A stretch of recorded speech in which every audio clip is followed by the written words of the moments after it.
Welcome to chilli heaven. இன்றைக்கி நான் செய்ய போகிறது ஹெல்த்தியான கருப்பு கவுனி அரிசி கஞ்சி. இதை செய்கிறதுக்கு கருப்பு கவுனி அரிசி 1 கப். காலையில் பிரேக்ஃபாஸ்ட்டுக்கு செய்கிறதா இருந்தால் முத நாள் நைட்டே கருப்பு கவுனி அரிசியை தண்ணி ஊற்றி ஊற வச்சுக்கோங்க.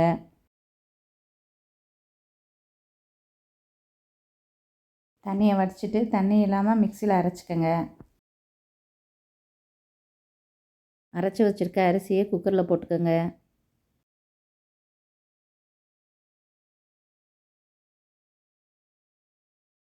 ஒரு கப்பு அரிசிக்கு 3.5 கப் தண்ணி ஊற்றிக்கோங்க.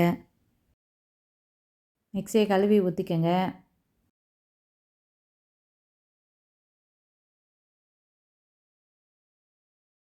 கருப்பு கவுனி அரிசி ஊற வச்ச தண்ணியையும் ஊற்றிக்கோங்க. உப்பு 1 டேபிள் ஸ்பூன். பாசிப்பருப்பு 2 டேபிள் ஸ்பூன் போட்டு வறுத்துக்கோங்க.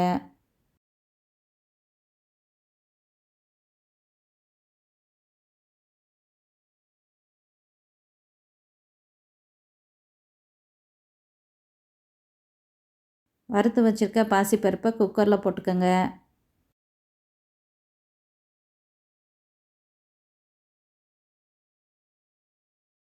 சின்ன வெங்காயம் 25 கிராம், பூண்டு 6, மிளகு 1 டேபிள் ஸ்பூன், சீரகம் 1 டேபிள் ஸ்பூன் எடுத்துக்கோங்க.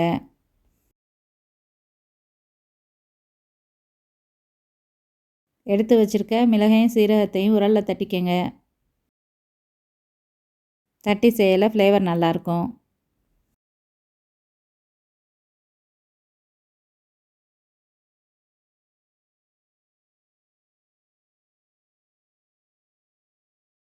வெங்காயம் பூண்டையும் குக்கரில் போட்டுக்கோங்க.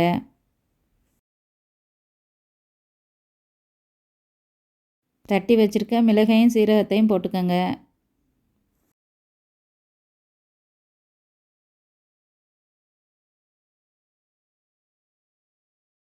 மிக்ஸ் பண்ணி குக்கரை மூடி 6 விசில் விட்டு ஸ்டவ் ஆஃப் பண்ணிடுங்க.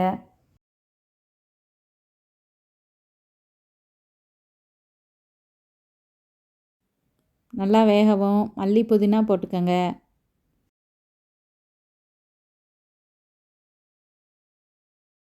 தேங்காய் பால் 1.5 கப் ஊற்றிக்கோங்க.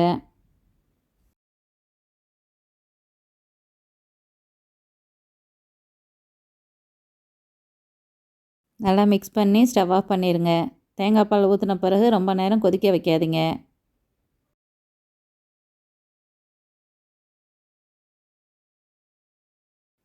கருப்பு கவுனி அரிசியை அடிக்கடி சேர்க்கிறது சர்க்கரை நோயையும் பிளட் ப்ரெஷரையும் கட்டுப்படுத்தும். நம்ம உடம்புல ஏற்படுற ஒட்டுமொத்த செயல்பாட்டுக்கும் ஆரோக்கியத்துக்கும் இது ரொம்ப நல்லது. கருப்பு கவுனி அரிசியில் விட்டமின்ஸ், மினரல்ஸ், அயன், கால்சியம் போன்ற அதிகமான சத்துக்கள் இருக்குது. இந்த அரிசியில் இல்லாத சத்துக்களே இல்லை. இது ரொம்ப ஹெல்த்தியானது. வெயிட் குறையணும்னு நினைக்கிறவங்களுக்கு இது அடிக்கடி சேர்க்குறது நல்லது.